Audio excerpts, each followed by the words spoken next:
Iglesia ni Cristo na isagawa itong National Rally for Peace sapagkat nararamdaman namin at nakikita na kailangan na sabihin sa sambayan ng Pilipino, pabalikin natin sa kapayapaan, papanumbalikin natin ang pagkakaisa sapagkat malala ang mga suliranin ng ating bansa at binabalik-balikan namin yung sinabi ng ating Pangulo na yun ang unahin sapagkat pagka yung nais ng iba ang ating inuna ay walang makikinabang kahit isang Pilipino ayon sa kanya. Kami naman ay mga mamamayan din gaya ninyo, kaya nararamdaman namin yung nararamdaman ng marami sa ating mga kababayan, lalo pa yung mga mahihirap, para mabalik sa kanilang atensyon ng paglilingkod ng mga inihalal natin, isipin yung kapakanan nila. Balik tayo doon sa kapayapaan, magkaisa tayong lahat. Tutukan muna ng mga inihalal yung kanilang gampanin bago ang iba pang bagay. Para lang po malinaw, naikasa po itong rally na ito dahil sa impeachment complaint laban kay VP Sara. Naikasa itong Rally for Peace bunga noong opinyon ng ating Pangulo, ng President Ferdinand Marcos Jr. Nung sinabi niya na, to paraphrase what he said, this will not benefit even a single Filipino. So, yun ang aming panawagan. Let's focus on what benefits every Filipino. Ka-Edwel, yung ibang mga statements po doon sa rally naging napakamatapang, lalo na po yung sinabi na hindi dapat inuuna ang sarili. Sino po yung pinapatungkulan ng INC? Walang binanggit kanina, wala rin akong babanggitin. Kung sino ang sa tingin nila ay sila iyon, ay sana lahat tayo, bumalik lang tayo doon sa pagpapatawaran, sa pagkakaisa, sa awa sa isa't isa, sapagkat may mas malaking konteksto, may mas mabigat na suliranin na yun ang talagang dapat na inuuna, lalo na nung mga inihalal natin.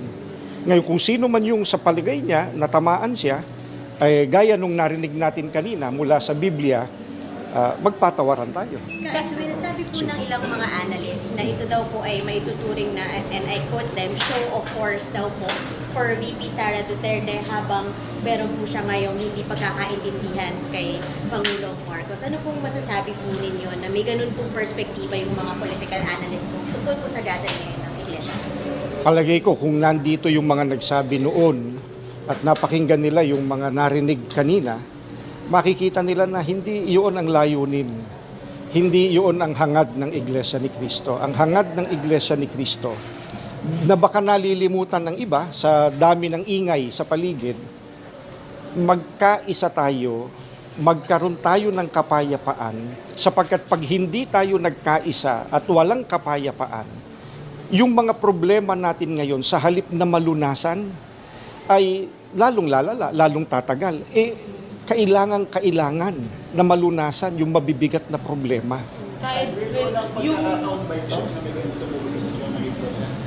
Hindi naman po sapagkat sa ilang mga pagkakataon sa nakaraan, pagka kinakailangang magsalita ang Iglesia, alang-alang sa kapakanan po ng ating mga kababayan, ginagawa naman po ng Iglesia ni Cristo. Paulit-ulit po yung statements na hindi ito political rally. Yun na rin po yung naririnig namin kanina sa mga members tsaka sa nagsalita na hindi ito pamumulitika. Pero we are hoping to influence political decisions. So paano nyo po dinidistinguish po yun? It's not in support of this or that candidate, this or that political party. It's basically in support of what the President himself said. When he was interviewed, no one was asking whether what he was saying was a political statement. I mean, people took what he said at face value. We're hoping that in echoing what he himself said, people will also accept it at face value. He said it's, if I remember correctly, when he was describing what was happening, it's a tempest in a teacup, if I'm not mistaken. That's what he said? Storm in a teacup. Oh, storm in the teacup, yes. So, what does that mean? It's such a little thing. It doesn't have to be blown up beyond what it is, which is nothing really. We're hoping to call on everyone, wala naman pala yun eh. E di, pumayapa na tayo. Pumayapa tayo, bigyan natin sila ng chance na trabahuhin yung talagang trabaho nila, mandato nila yun, nung inihalal silang lahat.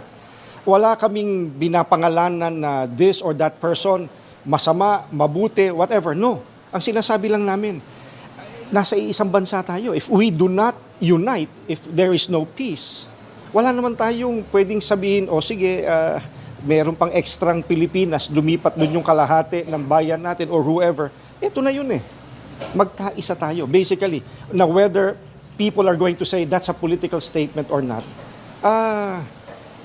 it's a question of perspective perhaps. It's a question of opinion. Basta sa amin, hindi siya political.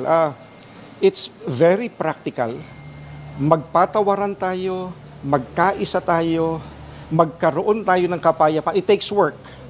But if we're all willing to go back to those basic principles, decency in our relationship with each other, peace in our relationship with each other, hopefully things are going to get better.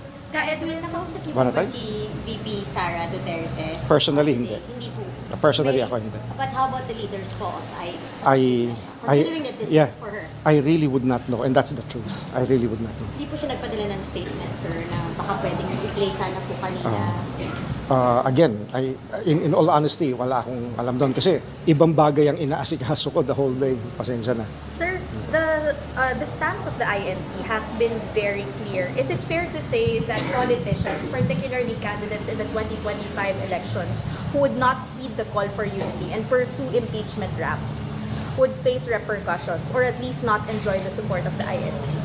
I really cannot guess how the members or the leadership of the INC would deal with someone or anyone who would feel that way or do what you just described. Let's just leave it at this. Nanawagan ng Iglesia ni Cristo na magkaroon ng kapayapaan kahit na ang dating niya parang siramplaka na sa inyo. Nananawagan kami ng kapayapaan dahil sa yun ang naririnig namin kahit sa hindi namin miyembro eh. So, kung ano pa ang iniisip nila, kung talagang nakikinig sila sa sinasabi ng ating mga kababayan, hopefully, pahalagahan nila yon, yung sinabing iyon, na baka naman pwede, magkasundo tayo pare-pareho, baka naman pwede magkaisa tayo, baka naman pwede magkaroon ng kapayapaan. Wala namang dapat pag-awayan kung tutuusin eh. Wala namang dapat na dahil lang sa ganito o ganyang issue ay magkasira-sira tayo. Sana man lang kung pagka hindi nagkaroon ng kasunduan, 2 tao lang ang involved, 3 tao lang involved. Hindi eh. Buong Pilipinas, buong bayan natin ang involved eh. Sir, yung presence ng politicians dito, take us through. Did you invite them? They present themselves to be here? Ano po ba yung insinuation ng presence nila dito? Well, for one thing, we said this is open to the public and they're still part of the public. We did not invite specific people, specific persons, specific politicians, specific groups to come. No, we just said this is open to everyone who believes in what we are going to be saying to the public, which is let's unite again. Let's have peace. Sir, just to clarify, wala pang ine-endorse ang INC na kahit sinong tatakbo for the midterm elections? Wala kaming ganun. And siguro magandang i-address natin yon. The Iglesia ni Cristo has never endorsed anyone. When we unite to vote, kami-kami lang ang nag-uusap eh. We don't really involve those outside the Iglesia ni Cristo anyway. So, it doesn't really affect anyone. Kami-kami lang ang nag-uusap. Ka-Edwin, kadikit po kasi nitong mga impeachment traps yung investigation sa corruption and misuse of public funds. Kasama po ba sa call ng Iglesia ni Cristo and yung sinasabi natin na kapayapaan or call for peace, yung pagpapatigil nitong investigations na ito? Kung napansin ng mga sumubaybay kanina, merong isa tayong nagsalita na abogado rin naman siya na sinasabi niya, basically, to paraphrase what he said, para magkaroon ng kapayapaan, kinakailangan na ipatupad ang batas. Kung walang batas, walang kapayapaan. O kung may batas man pero hindi ipinatutupad yung sinasabi ng batas, hindi pa rin magkakaroon ng kapayapaan. So, kami, gaya nung narinig kanina sa panawagan, sa entablado, sa stage, Kung ano yung sinasabi ng batas, sige. Bakit naman hindi? Pero kung hindi nasusunod yung sinasabi ng batas, sana yung mga nakakaintindi, step back. Diba? Baka nalalabag na natin na hindi natin namamalayan. Edwin, Opo. kung ito po ay isang generic call for peace, bakit po kinailangan pang pangalanan ng INC si Sara Duterte sa panawagang ito? Kasi nga, ang starting point ay yung sinabi ng presidente mismo natin. No, so, since doon nagsimula ang lahat, kinakailangan ilagay natin sa konteksto yung pag-uusap. So, is it not possible to just pray for peace, period, without the political context? Well, again, no, not again. Yes, we do pray for peace. Every time we congregate, that's part of the prayer of the Iglesia ni Cristo. This time around, we felt that it's needed to call the attention of people. Why did I use the word again kanina in answering you? I understand that some would think this is political, but it's not. As far as we're concerned, it's not. It's something moral, actually. It's something that all of us are morally bound to uphold. Magkaroon tayo ng kapayapaan, magkaroon tayo ng pagkakaisa. Basically, yun lang. May mga critics po na nagsasabi if this is a moral exercise, the INC is supporting a politician who's accused of stealing money from the people. So paano po natin, the investigation is still ongoing, of course, but some people are questioning why use religion to support a morally questionable character like the Vice President. Those are assumptions that they're making. The one who makes assumptions, especially if it's not just an assumption, if it's something that you say out loud, you should provide proof for that. Until wala pa naman, ay dapat sana ay neutral pa tayo. Hintayin natin ang resulta, di ba? Kung napansin nga ninyo, yung huling verse kanina sa Biblia, sapagkat kung hindi napanood nung makakapanood nitong mga interviewing ito, yung kaninang sinabi roon ay mismong ang Panginoong Sokristo. I need to go back to Him because you're talking to us and we are a religion. Ang Panginoong Sokristo, meron siyang hinarap na nahuli na talagang gumagawa ng kasalanan. Pero in the end, ano ang sabi niya? Ako hindi kita hinahatulan, pero huwag ka na magkasala. Yun, nahuli na talaga sa paggawa ng kasalanan. Kung hindi pa naman, lalong dapat maging maingat tayo. Di ba? Hindi tayo dapat unang bumato doon sa wala pa naman palang napatutunayan. Kaya, hindi namin gagamitin yung terminong morally questionable o kaya ay ano pa ba mga karaniwang adjectives na ginagamit. Mahirap dahil sa kung ang Panginoong Hesukristo nga sino ba naman kami para lumampas sa sinabi ng Panginoong Hesukristo? Hindi namin pwedeng gawin yun. Diba? Edwin, yung 2 out of 3 impeachment complaints, kabilang sa mga nag-file ay mga pareng Katoliko. And among the grounds that they cited were also moral grounds. They said it is a moral imperative to file the impeachment complaint. How do you view this perspective of the Catholic priests who filed the impeachment complaint? Well, I suppose they should be the ones explaining why they did what they did or why they said what they said. No, I wouldn't try to explain their position for them. Diba? Pero kayo po, from your point of view, what is moral about this whole issue? Well, can you bring us into the faith of the INC member? Yeah. We have to go back to what the Bible says. And what does the Bible say? If you listen to what we were reading from the Bible earlier, yung pagkakaisa ay mabuti sa paningin ng Panginoong Diyos. So that would be moral. Pag walang pagkakaisa, ang sabi ng Panginoong Hesukristo mismo, ang kahariang nagkakabahabahagi, nagkakawatak-watak So imagine, si Kristo na nagsasabi nun. Kung i-apply natin yun sa bansa natin, pagka pinayagan nating magkawatak-watak tayo dahil sa walang pagkakaisa, ano ang mga adjectives na synonym ng pagkakawatak-watak? Masisira tayo. So if people watching this interview, if they say, I believe in Christ, I believe in what the Bible says, then there's no reason for any of us to doubt what Christ said. Na pagka ang isang kaharian ay walang pagkakaisa, and I'm paraphrasing what the Bible says, pagka walang pagkakaisa, magkakawatak-watak, katumbas no, masisira, that's gospel. Di ba? Kaya Will, one last from my end. Speaking of pagkakaisa, may mga nagkasabi po na hakot daw po yung mga nandito. How would you address those claims? Well, ano ang ibig nilang sabihin do sa salitang hakot? Kasi maraming pwedeng definition ng salitang hakot. Ang mga kapatid namin ay talagang nagpunta rito. Kung papaano man sila nagpunta rito, whether sila ay may dalang sariling sasakyan, kung nagsabay sila, kung nag-arkila sila ng sasakyan para sama-samang pumunta. Hindi naman ang issue paano nakarating. Ang issue ay bakit nagpunta. Ang pinakamahalaga yun bakit ba nagpunta yung mga kapatid namin? Plus yung hindi mga iglesia ni Kristong umattend. Iisa lang ang panawagan Ang panawagan ay napapanahon na ipaalaala sa lahat, napakahalaga, magkaisa tayo, napakahalaga magkaroon tayo ng kapayapaan.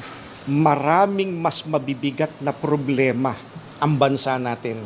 Na pagka hindi tayo nagkaisa, walang kapayapaan, yung mabibigat na problemang iyan, hindi mahaharap. Hindi yun sarili kong pananaw, Yun ay nakabatay pa rin sa sinabi ng ating Pangulo. Di ba? If this pushes through, what did he say? It's going to take up the time of the House, the Senate, different agencies of government. For what? Sabi niya, for what? It's not going to benefit, I'm paraphrasing, it's not going to benefit even a single Filipino. That's him already. He's the chief executive. He must know something that we don't when he said those words. I think, Kaya Will, yung sinasabi nila tungkol sa hakot, they're not thinking, sunod-sunuran lang sa mga leader. How would you address that perception of INC members? Well, if you noticed kanina, ay pinaliliwanag do sa mga umattend ano yung paninindigan ng Iglesia ni Cristo. So, lagi namang ginagawa namin yun ang iglesia nililinaw sa mga miyembro bakit ginagawa ang isang bagay. Beforehand, pagkakaisa, kapayapaan, alam ng mga kapatid yan sa loob ng Iglesia ni Cristo. Bukal sa loob nila. Oh yes, kasi wala namang magsasabi sa kanila na pag hindi ka pumunta, ay ganito o ganoon. Wala namang ganoon Otherwise, yung mga napuyat dyan at nagutom, yung iba, kung nagutom man, nauhaw, kung meron man, naambunan ng kaunti, nag-uwian na sana.